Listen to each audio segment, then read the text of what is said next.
Wow, and we're live.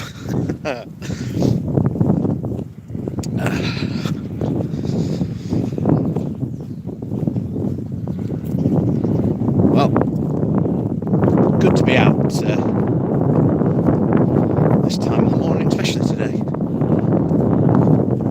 At the moment I'm doing this, it's about 13 degrees, which is it's quite nice. It's a bit windy.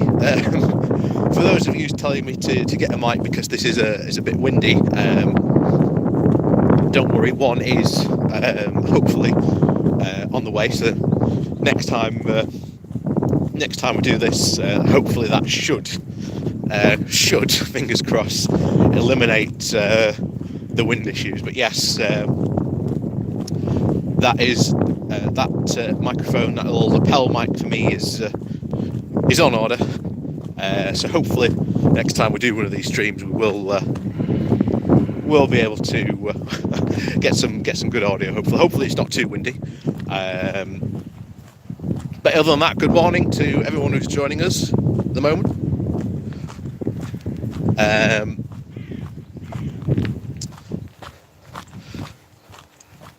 So, what are we going to talk about today? Well, I think the best thing is start off with the thing that's dominated pretty much all this week, and that is obviously, of course, the Russia report. Let's go through a brief timeline for this, because this is one of the really is the big question about this. 9 months it took for our government to release into Russian interference in our electoral system, and I'm not gonna say I was disappointed or anything like that, because I absolutely wasn't. That report was quite full on. It was very full on indeed. It basically said what we had suspected all along.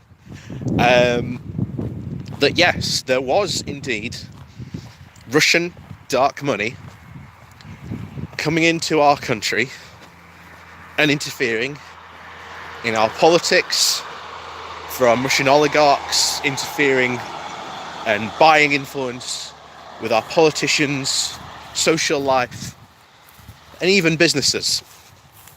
And that one does particularly worry me from a post-Brexit standpoint, especially with businesses, because if Russia suddenly has a lot of monopoly with some of our big businesses, you've got a very bad chance of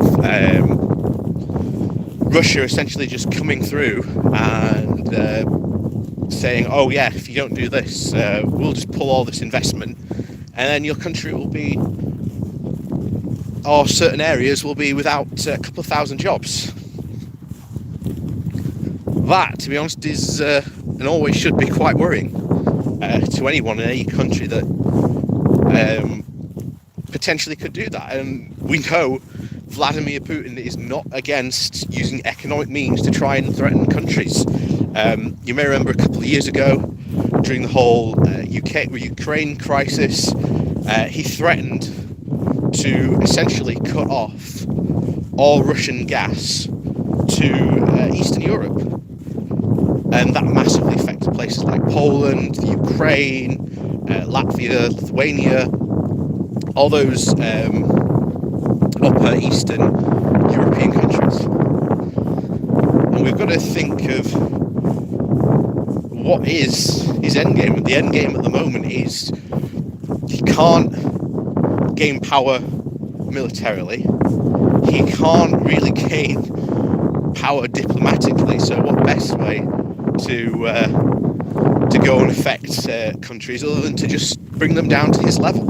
In fact, that's what you often see if you do go and visit places like Sputnik and RT today, and you watch them for any length of time, you will very, very quickly see just how well, pro-Russia propaganda. They really are. Everything outside of Russia is absolutely terrible and awful. But don't worry, friends, everything's fine in Russia. And oh yeah, that guy with the story about corruption that's going on, well, that's fine. Just look at what happened in this country. Aren't you glad to live here instead of there? That is the typical mindset that seems to be going and affecting that particular brand of Russian influence and politics that Vladimir Putin loves to sort of put out. Now, a lot of people have said, will the coronavirus affect that? I don't think so, but there you go. But anyway, back to the Russia report. So we had it out, and we finally got to know. Now, there needs to be, and I must categorically stress, there must be an investigation. Oh, morning to, who's that from? John? I think it was John O'Sullivan. There must be 100% categorically an investigation into this, and the report does suggest that. One of the recommendations it does make is that there should be 100% a follow-up investigation to all this, because it was very clear in the report the intelligence services just didn't want to touch any of the what they called a political hot potato that was the referendum, both referendums, indeed the last Scottish independence referendum and the 2016 Brexit referendum, as well as the recent general election. And this should really, really care to you, regardless of what political spectrum you fall upon. Oh. It really, really does matter what is side you fall on, because this is one of the things of, to have a proper functioning democracy, you've got to bring everyone to a level playing field. And as I've also often said, a lot of people, I think, when I say that, they go, oh, aren't you naive? But I think that should be a goal that we should all strive to do, regardless of whatever side of the political debate we fall on. The idea that, and we know both sides don't play fairly. We know that Conservatives in power, especially the right wing, love to consolidate their power. We've seen only recently, coming up soon, big boundary changes of how our MPs will be elected. Will pretty much ensure that Conservatives regain power because they're redrawing boundaries. But yeah, I mean, we've known all that about that before, and it should be really worrying. And not only that, but I have a message to people of Momentum. If you are a Momentum member, at the next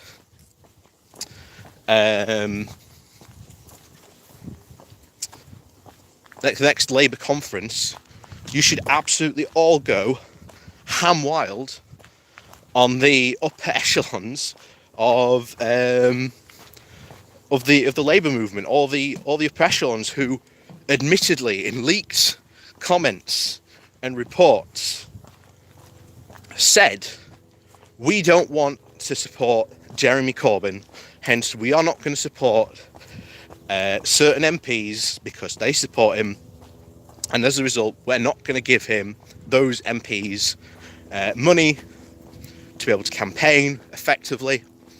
And that is a political party, our main political opposition, from higher ups, not people on the bench, but actually people who are behind the scenes, helping to run the party, actively campaigning against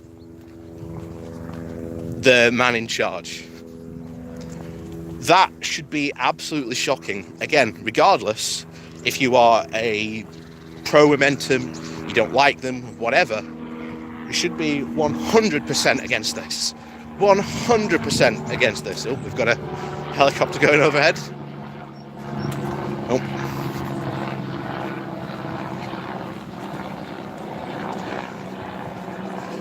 The idea that any future Labour leader, regardless of whether they are supported by Momentum, whether they are old Labour, Blairite, whatever, you should be against this.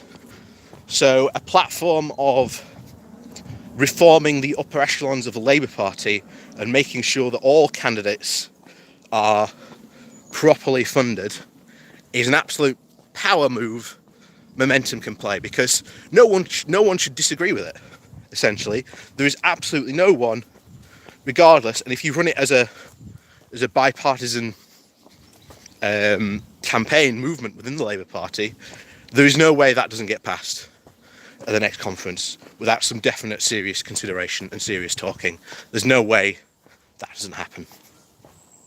But talking about obvious revelations about the higher ups, the next big thing about the Russia report was you had all the papers saying that especially obviously the pro-Brexit papers, heavily saying that their precious Brexit referendum shouldn't be tarnished.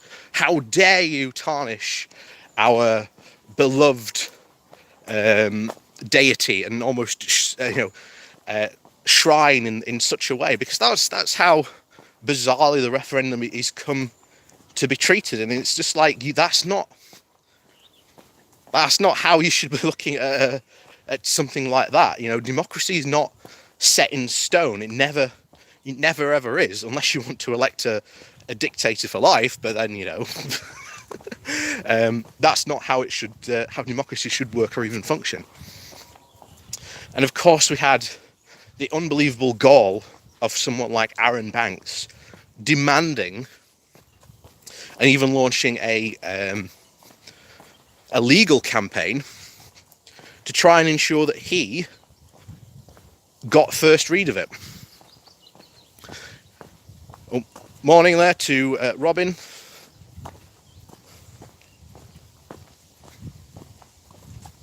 And that's the biggest goal of them all. The balls on Aaron Banks at the moment. He must think that he's absolutely untouchable, and there is strong evidence that he and others like him did commit wrongdoings during that referendum. That's beyond reasonable doubt, and that should be investigated and done in definitely a public and legal way. You can't just ignore that. I said it before, if you let one bit of corruption through, then how does it look against other bits of corruption that you're just going to let slide through? Oh, good afternoon there. So it does become massively important, and I think over the next couple of years we are going to see scandal after scandal, particularly concerning with corruption, not too surprisingly, coming from the Conservative Party. Oh, morning there from someone from Dublin. And that should be really concerning. There is a reason why there is a hashtag on Twitter of hashtag scandals to come, run by a lot of journalists who are already gathering evidence of upcoming scandals and are preparing, to go to publication with potential, by the sounds of it, with a lot of stuff. So, but these investigations do take time. So again, it's just a waiting game. But that's the big thing. This shouldn't be treated like such a religious, almost holiday, and it's bizarre that it is. Because again, oh, good morning, someone there from Australia. And that's the bizarrest of all things. So bizarre. Oh, wow. Oh, Brexit has generated intolerance. Yeah, it has. Because we know full well one of the main issues and platforms they ran on was look at all these immigrations, even though European immigration was far lower. Far lower. Oh, someone from Japan's joining us. Hello. But yeah, even though we know, like, European immigration was only made up about, what, 34% of our total immigration? And it's not like they couldn't have done something about it. They could have.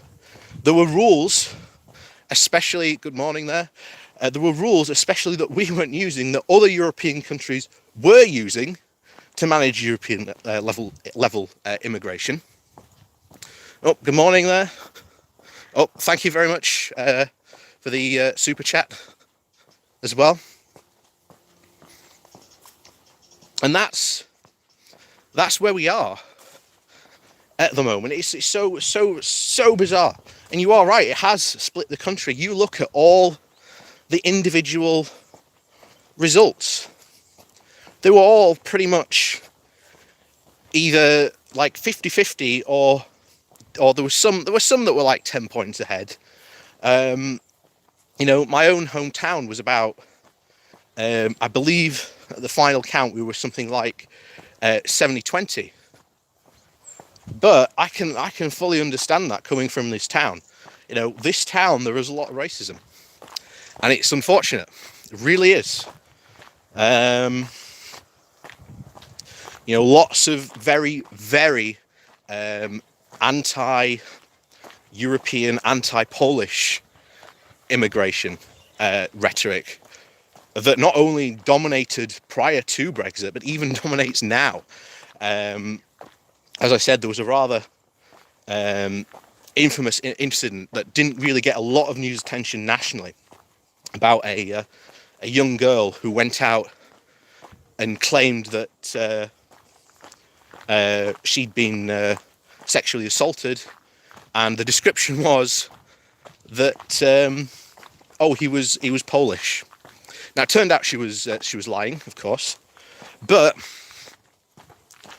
that didn't stop the Polish community of our town being attacked. One shop had an attempted arson on it, and if that fire had gone up, that fire could have caused massive damage, because this was done against a row of terrace houses. It was like, if you imagine like the corner shop, and you had the street going down, and then along the side, all those rows could have gone up as well. And that's the, you know, you think about the potential damage and lives that could have been lost in that alone. It's unbelievable. But someone to have such hate against someone just because they're from Poland, it's, I can't get my mindset into how someone would look at someone just because they're from a different country and, you know, want to set a place of business on fire. I just can't get my head around it. It's absolutely unbelievable, but there you go. So one of the other things that we saw very interestingly was that a lot of the Brexiteers, especially Nigel Farage, have demanded an apology, because apparently it clears them of all wrongdoing during the Brexit referendum. Actually, no, Nige. It doesn't say that at all. What the report did say is that the committee hadn't seen any evidence, because there was no evidence to look at, because no one had gone looking for it. So a lot of Brexiteers this week are feeling very smug about themselves, trying to distort and sometimes even outright misquote the very report that they're claiming that that exonerates them from all this. It really is absolutely unbelievable that they would go to such lengths. As I said, it's almost, Brexit is becoming an almost religious cult in this country, which is somewhat worrying, but then again, that's the Brexit ultras for you. Oh.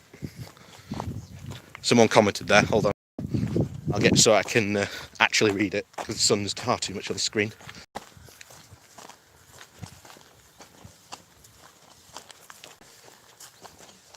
Oh. Morning.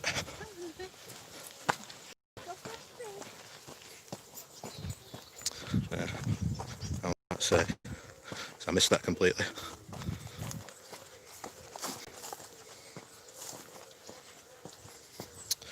So yeah, fear of, yeah, it is. That's exactly almost about on what real. Oh dear, nearly fell over there. Good morning there. Yeah, so close to Crystal Night. Yeah. I don't think we're that far yet. I don't think we're that far yet. But you know, who knows? I mean, especially this result is not going to accept and appease anyone. I mean, this is what's going to shock a lot of people. You can already see it happening. We've seen it recently with the lorry park being built in Kent. That's got a lot of locals very, very up in arms because it's going to absolutely decimate their property prices. Why? Because Kent is now going to be the site of one of the largest lorry parks in the UK. Oh, hang on, that might be better. There we go. I can't see any comments on here, so hang on there. I can sort of see the screen now, but yeah, this is where we are, and this is an unfortunate state that we are in because people they've given into what I like to call British racism. British racism is completely different, unlike anything you've ever seen. British racism is, it's not outwardly going and, you know, calling someone names, even though it does take that form sometimes. British racism is a lot more insidious. It's a lot more of the, oh, you're one of them type things, or if you're, as we know, a lot of, oh, morning. That's the really, truly worrying thing. And it is what Nigel Farage ran on for so many years. And that's why Nigel Farage was so immune and intoxicated to when people call him a racist. He was just almost immune to it. And why? Because Nigel Farage used what they like to call the acceptable British racism. He talked about those foreigners, rather than, obviously, if you compare him to someone like Nick Griffin, who would just out and out fully use racial slurs. It truly would be the epitome of what of it sums up British racism. You know, Nick Griffin and Nigel Farage are cut from the same cloth. One is an out and out full-on racist. The other one isn't or is a racist. However, he knows about British middle class society enough that he can just get away with it. And that's how he got away with it for all these years. That's why he was so immune to being called a racist all this time. And you know, there's hundreds and hundreds of accounts of all the stuff he said for all these years. And yet he just got away with it scot-free. Compared to anyone else, like, you know, again, he's the perfect example though, Nick Griffin. And that's where it really does get worrying for this. But, there you go. So that's been especially the Brexiteers week. Being absolutely elated that they seem to be exonerated by the Russia report. However, if you actually read the report, couldn't be further from the truth. And while I've got you all here, I do now have a Patreon page up and running. I think there's a link down below. I've also got, if you don't want to support me monthly, there is a one-off donation link called Buy Me a Coffee. So you can, buy me a coffee. Also, super chats are now open, as we've just seen there. So if you want to support the channel in any way, thank you very much for supporting me.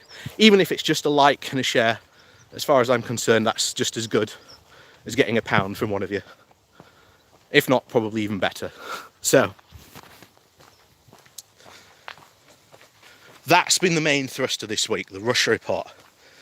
And the other interesting thing, and I think Owen Jones brought this up very, very clearly and obviously. While there has been a report into how Russia has interfered with our system, there should, and be fully supportive, I'd definitely support this, an investigation into Rupert Murdoch and how he has subverted our democracy. Because you've got to think, who are some of the biggest influences of our democracy? It's the right-wing press. They have some of the biggest strongholds and readerships. Even the Daily Mail is the biggest visited website in the UK, and it is a right-wing leaning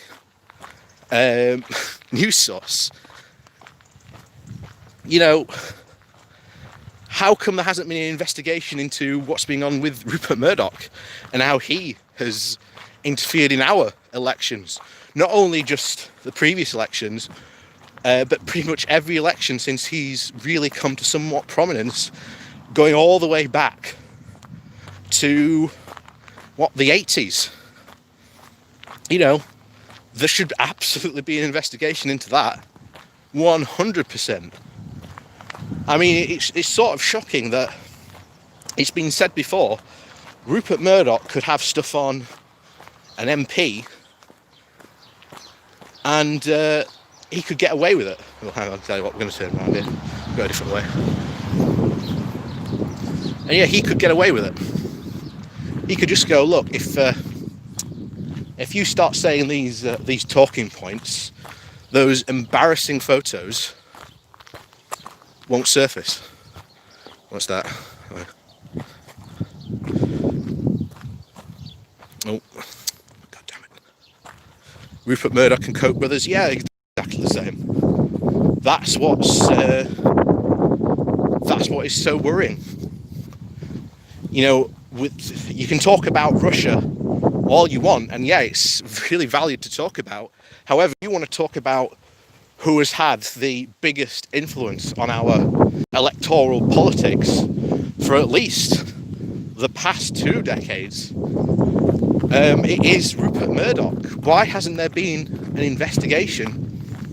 And I would definitely support an investigation into Rupert Murdoch happening. He is clearly one of the biggest media moguls, not only here but around the world, and he has almost unlimited access to our MPs, our sitting politicians, and he gets away with it, and he can run any story he wants. He can destroy any politician he almost wants at a whim, and it's absolutely unbelievable the amount of influence this guy has, and yet nothing has been done about it. This is why I always find it so funny when you see right-wingers online complain about being censored, and you're like, hold on a second. You do know that the right wing is pretty much in power in almost every country there is. There is a massive resurgence in far right nationalism. You've got governments around the world. Oh.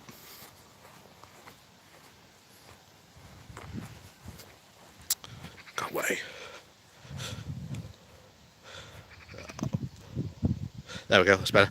We've got governments around the world that are in the thrall to the right wing, and yet if you looked online today, you'd find tons of political people who are on the right, who feel as if they've been turned and are acting like they're victims, that they're not in power, that they're not getting their way and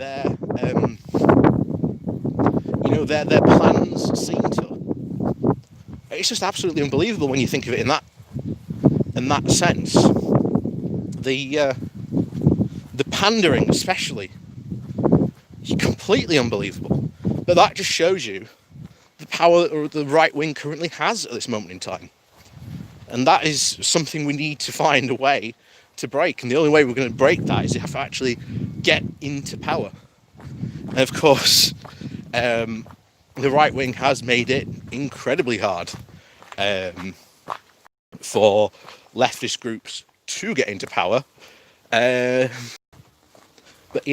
that's what the right tend to do, is their typical tactics. But shocking, really, but there you go. It's unbelievable that when the left get in, very often we don't set about to undo the damages that the right wing have often done in this country. And yet they're often just left and almost nothing gets undone. Well, sometimes it does, but you had the complete deregulation under Margaret Thatcher. And then you had Tony Blair came in, who was pretty much a neoliberal. And to an extent, yes, Tony Blair did improve a lot of stuff in this country. I think a lot of people really focus on, obviously, the Iraq war. And that's definitely a bad thing against his name. But he did actually do a good job of running the country, despite on how you may feel about him. But there you go. And that's the worrying thing, obviously, coming next. What happens January? I've said in January we are going to see a brand new Conservative manifesto, I think, or a plan for this. Now, of course, who knows what could potentially happen, because, as always, Brexit was a right-wing plot, a right-wing fantasy to unleash the hidden Britain, this secret United Kingdom, this secret trading empire. Getting a bit windy there. Sorry about that. I can't control the wind. But this idea that they've had about it does all stem back to, I've said before, their fantasies and their upbringings about the British Empire. And those are very closely interlinked with each other.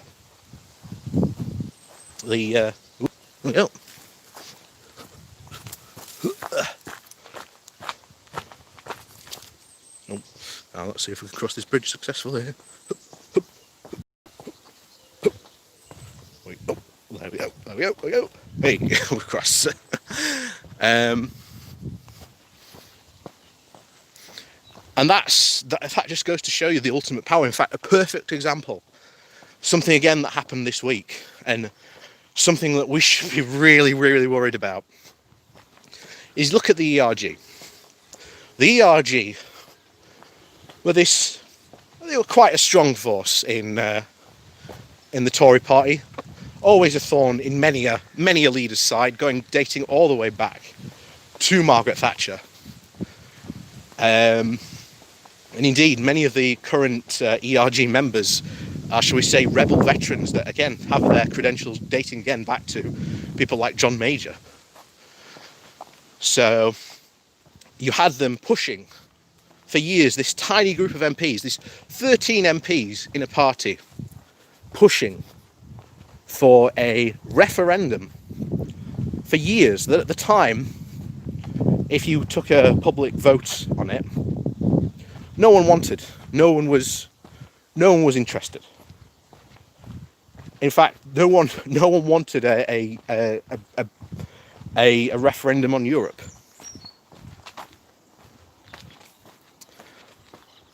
You consider leaving the country. Tories will leave after January. Yeah, has crossed my mind, but it's like, where would I go to? I mean, there's islands. If Scotland does go independent, I think there'll be a lot of economic trouble up there. So it's not going to be the best place to go to almost immediately. But there you go. I can't speak any foreign languages either. So that's another thing going against me. But yeah, like I say, you had this party pushing for a referendum no one wanted, and then out of nowhere along comes their little saving grace, a little party, you may have heard of it, UKIP. And UKIP basically went, we want another referendum. And for years they were in a political wilderness, because again, no one wanted it. It was this tiny fringe group with a one-party idea platform of, we want another European referendum, we want to leave Europe. And that was it for years. Years.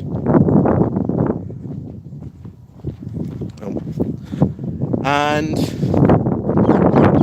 then along comes a guy, again, you've heard of him,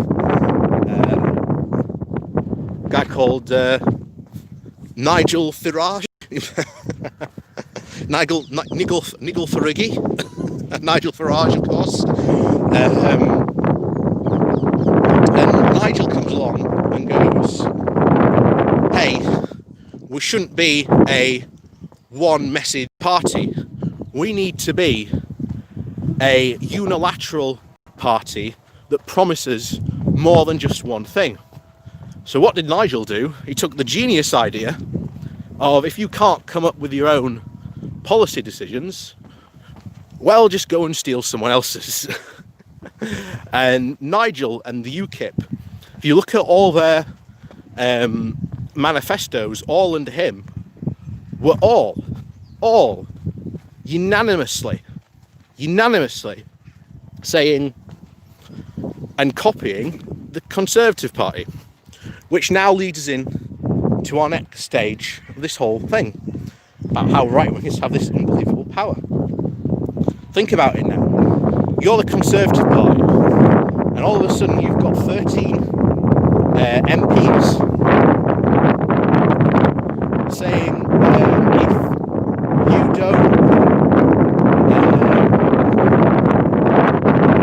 if you don't give us a referendum, which no one in the public wanted,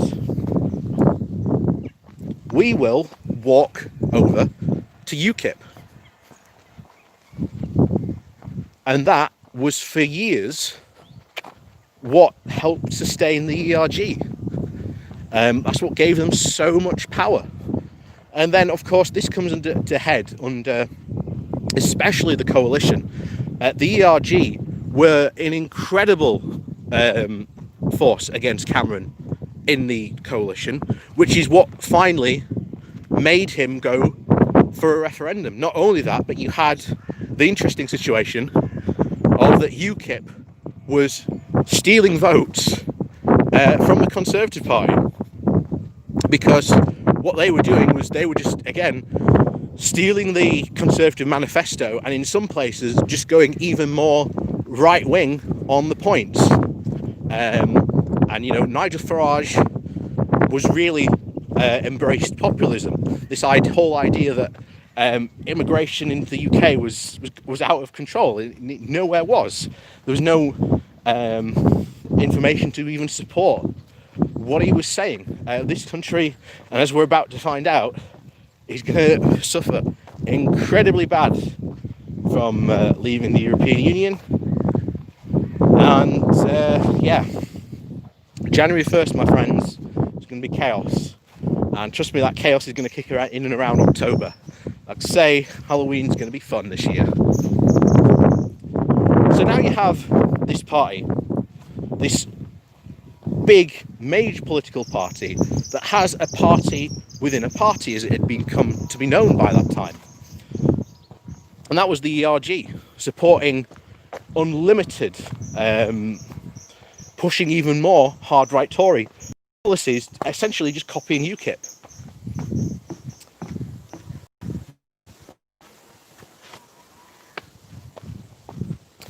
Of course, we come to where this forced David Cameron into a position of, I need to get my party under control.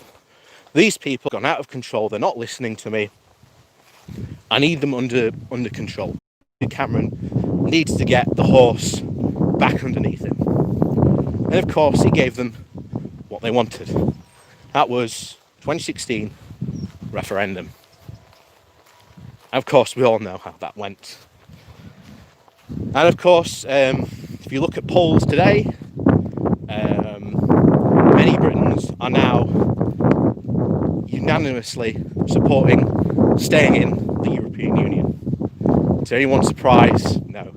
And of course, these people don't want to have another referendum of any way, shape or form, because, well, they won the first one by 2%. And they don't want to risk having another one losing it. Because we've said it before, Brexit fulfills the hard right wing of this country's dreams. They can finally turn the UK into a Singapore on the Thames, and it will be their paradise wet dream. But that's not what they promised the people of this country. If you generally sit down with someone who voted Brexit and you don't bring Brexit into it, you get some very, very clear messages. That is, we feel left behind, we want more investments in our public services, and we want things in the UK to be better. However, that does not fit with the ideology, especially the hard right-wing ideology of the current Tory party, which is zero regulation, little to no government funding, so very, very small government, and no onshore investment, but offshore investment. And that doesn't gel with anything with what these people said and promised at the 2016 referendum. And then you get, obviously, the referendum happened and they won. So now, this tiny... I have got a mic on order, so hopefully next time we do this, there should be more, should be better than this time.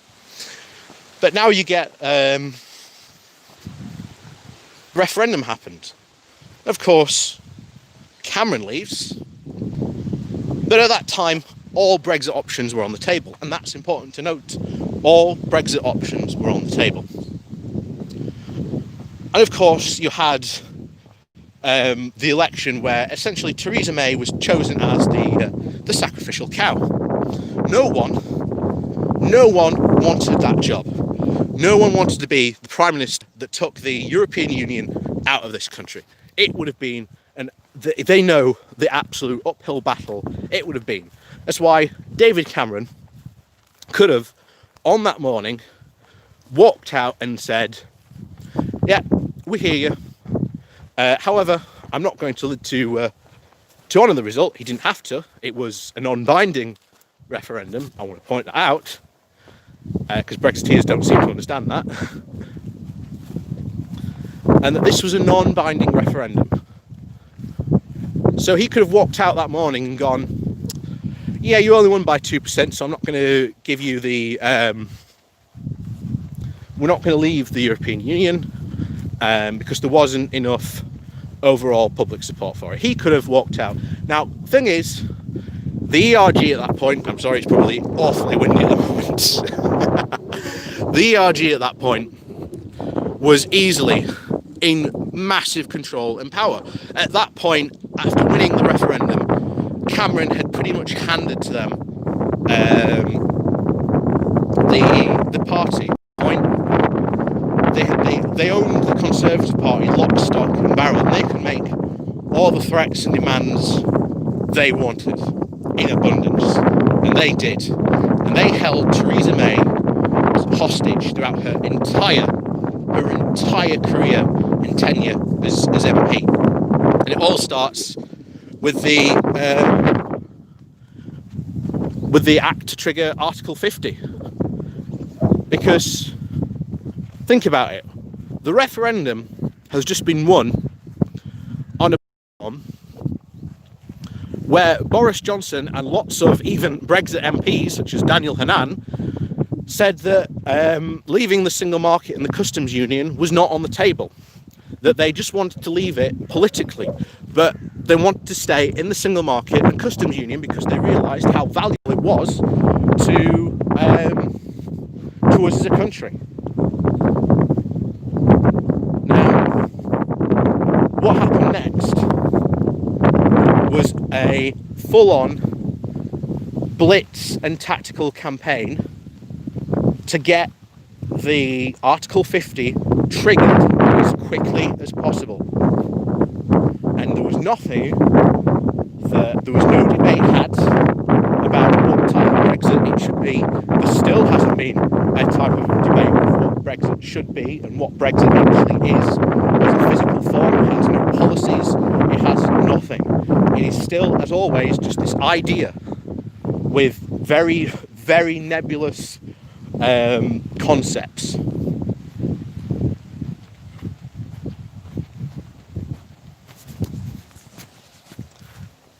And you saw a massive campaign, get Article 50 done, get Article 50, do it. And the button was pushed. And this bought May about 6 months. It bought her 6 months of grace. And while she did that, she was courting all the MPs, from the ERG to people who wanted to remain in the single market and customs union, even the Remain MPs themselves, who just said, no, this is an absolutely god-awful idea. And that bought us 6 months. And then Chequers happened. And her whole house of cards came crashing down. And that started what would come to be almost a 2-year stint, even continuing to this day, of complete and political inaction and indecision concerning Brexit. And because of that absolute chaos, and because in the House of Parliament no one wanted to discuss these effects, this is why I've always said, as much as I hate the House of Lords, thank God we've had it for these past couple of years, because I'll tell you now, the only debates to be about Brexit politically have been in the Houses of Lords. And that is really shocking when you think about it. So we get to that stage now of Theresa May's continually trying to pass the withdrawal agreement and set out what Brexit actually is. Because you have to set out what Brexit is. You have to say, this is what it is going to be. These are the rules that it's going to imply. These are what it's going to be. And then you may infamously remember David Davis came forward and said the withdrawal agreement doesn't matter because we can rip it up and change it as we want. If you remember that. And there was a huge outcry from the European Union saying, what on earth are you on about? You can't do that. You can't sign an international treaty saying that you are going to commit to doing this, this and this, and then decide we're not going to do it. And bear that in mind, because the withdrawal agreement is going to come up in this story a bit later. So what happened? You had absolute chaos, and everyone could see there was chaos. So every MP just goes, right, May can't do anything, so we're going to take charge, much to the Brexiteers' chagrin. And of course, we had the series of indicative votes. And during this time, there was a massive push for the People's Campaign to get another referendum, to have a final say on what should happen. I still think that should happen. You know, let us decide on what on earth Brexit is going to be. Because I tell you now, I'd vote to stay in the single market and customs union, because that politically changes nothing about this country. It saves us on a massive scale, adds a lot of definite complications, and we have no seat at the table. But it'd be damn sight better than what's being proposed at the moment. So you have those series of indicative votes, and to point how weak a position this is, the ERG put forward in those series of votes an idea that we should just leave without a deal. And this becomes the period of when no deal and walking away starts to become a more politically accepted idea. It gains a lot of traction, not only in the press, but in right-wing circles, of that we can just walk away and it will be fine, because at the end of the day, leaving the European Union is our ultimate goal. We don't care how we do it, because we've got plans for this country, and we don't want to tell anyone yet what they are until we leave the European Union. And that's how we got to a state of where at the moment the government came out this week and pretty much said negotiations are at a deadlock, with what, 4-5 months to go at this point. We're staring down the barrel of a gun to a no deal Brexit, and no one seems worried, which is shocking. But I guarantee you that worry is going to increase. That worry is going to increase. But they did that because the ERG launched a formulated campaign to push that the no deal is a perfectly acceptable outcome. It's fine. We can just walk away. And in no way is it going to be fine at all. There is going to be massive consequences for us in doing that. But of course, no one wants to talk about those consequences because, well, that might get the plebs thinking about that's not what they wanted. And we've seen now, in the past couple of weeks, remember when I said the withdrawal agreement was going to come back up? We have seen a concentrated media push and by the ERG in the Tory party to get MPs to accept that the withdrawal agreement should be dropped. Now, the withdrawal agreement sets out a series of political notions and things that we should be following as a country as we leave the European Union. We have agreed that we are going to follow these things. It is an international treaty. So if we left it, there would be economic, political, and international, and not even illegal consequences for us doing that. And yet, you have Brexiteers at this very moment saying that regardless of what happens, and this is the interesting thing, that even if we get a deal, or if we don't get a deal, we should just unilaterally rip up the withdrawal agreement. And there's probably a lot of people sitting there just going, wait, what? Why on earth would they do that? It's because you may have noticed over the past couple of weeks, Brexit has started to get a real for a lot of people. They're also, as I said, if you look at the polls, a lot of people are starting to support a rethink of this whole mess. And if that rethink does happen, well, then they lose their chance to get all their political dreams to come true. And if that does come to pass, then they've lost. So they've decided that, well, what needs to happen is we just need to completely leave. And then, if anyone even dares to talk about Europe or even rejoining the single market or customs union, we in the Conservative Party will just put them down. At the moment, in the party, Boris currently has control of the horse. He has ultimate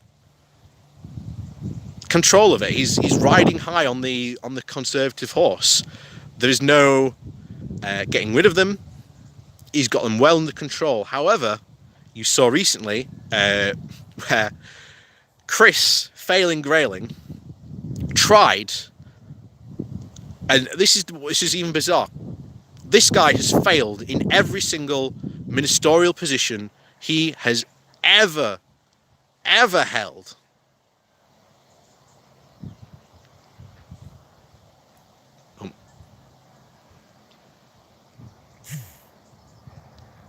Yeah,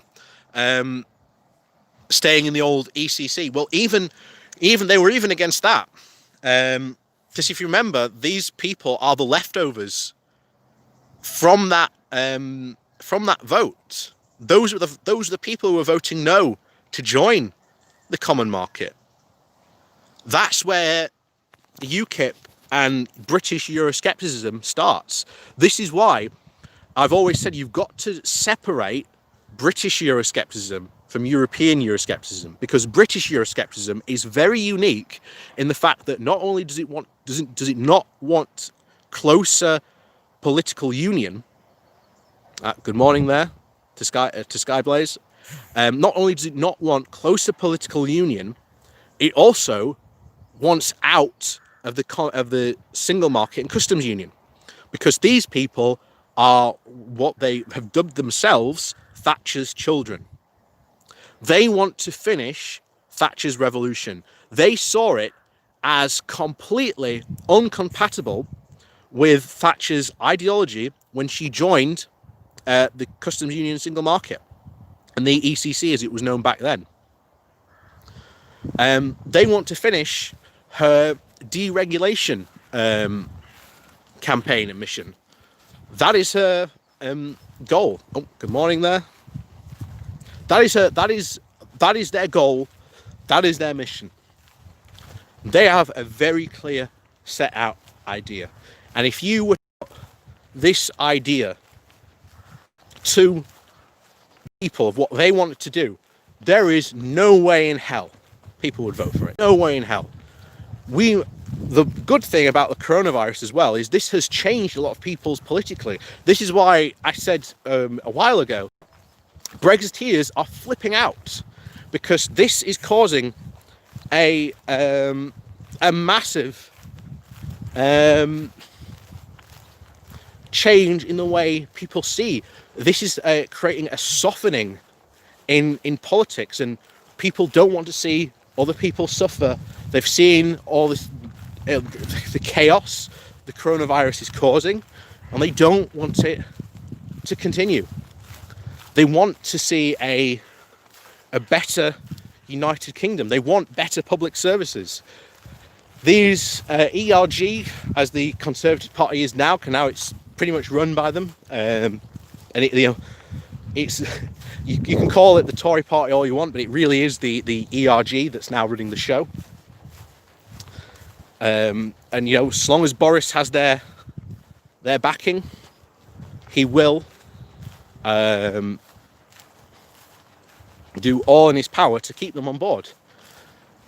And that's where we get to some incredible stuff. Because I've said very likely there's 3 scenarios in which Boris leaves not the European Union, but leaves his role as Prime Minister. Oh, and we're being visited by some horses. I don't know if you can see them. But we see this massively on all this scale. Oh, being followed.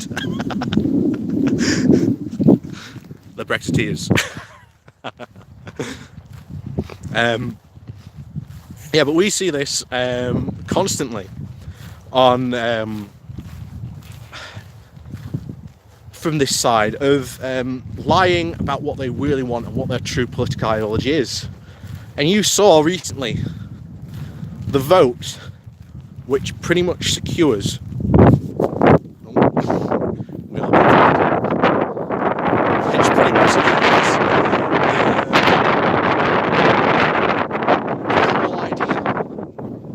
the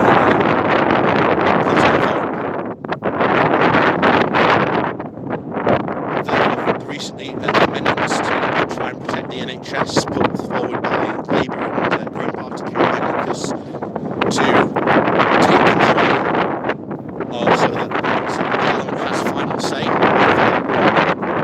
over trade deals, so that we can see and actually discuss what goes on in them. We've seen unbelievable point there where Conservatives voted against the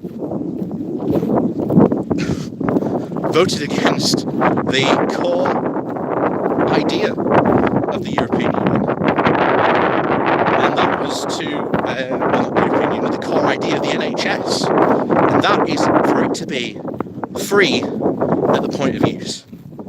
And that is truly worrying, really worrying. I mean, you get a party that has said, oh yeah, we're going to protect the NHS, and them voting against a key ideal of it, saying we're not even going to protect or even countenance voting for it. But there you go. A lot of people have said, they're never going to allow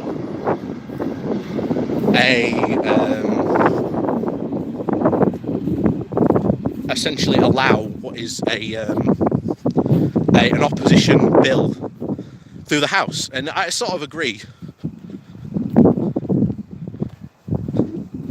Yeah, I'm being followed by horses.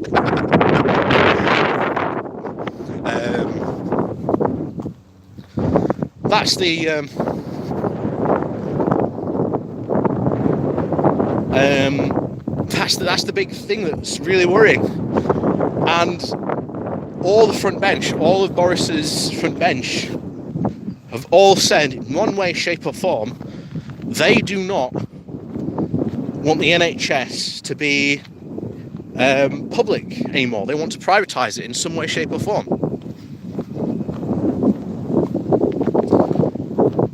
And that's the worrying point. All this talk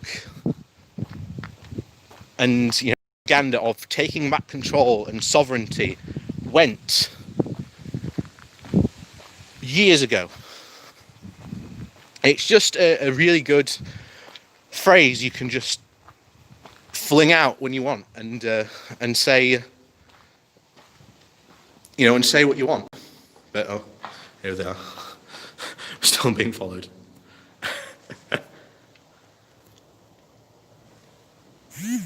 So as you can see there, being followed.